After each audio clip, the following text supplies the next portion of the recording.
Mr. Obama goes next to Italy for the G8 summit of the world's wealthiest nations. High on the agenda is how to fight poverty in Africa. Catherine Cannon has more. The annual meeting brings together the leaders of the most powerful 8 nations in the world. Seen here at the summit in 2008, the G8 is a chance for leaders to discuss solutions to global problems. Aid groups are hopeful the G8 leaders this year will decide to increase development aid to Africa. Meredith Alexander is with the anti-poverty group Action Aid in London. She says the G8 has the opportunity to help struggling African nations. Action Aid expects that roughly $50 billion will be lost for Africa this year as a result of the recession.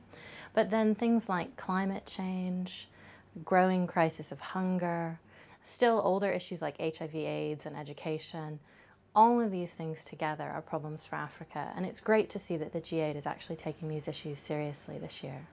Action Aid hopes African agriculture will be one area that will receive an increase of aid from the G8. Alexander says helping smallholder farmers such as these in Ghana could reduce hunger.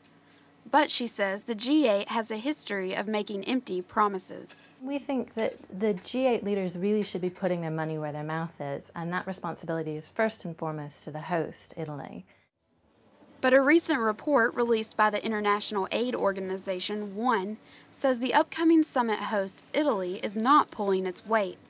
The group says Italian Prime Minister Silvio Berlusconi has utterly failed to maintain the assistance to Africa promised at a summit in 2005.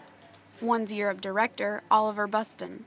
You want a chair that will really hold people's feet to the fire and make sure that promises are kept.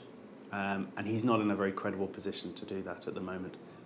The group says it is hopeful other foreign leaders will put pressure on Italy to reverse its spending cuts and do more to develop African agriculture.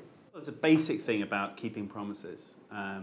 And we know that when this aid money is used effectively, it can achieve great results.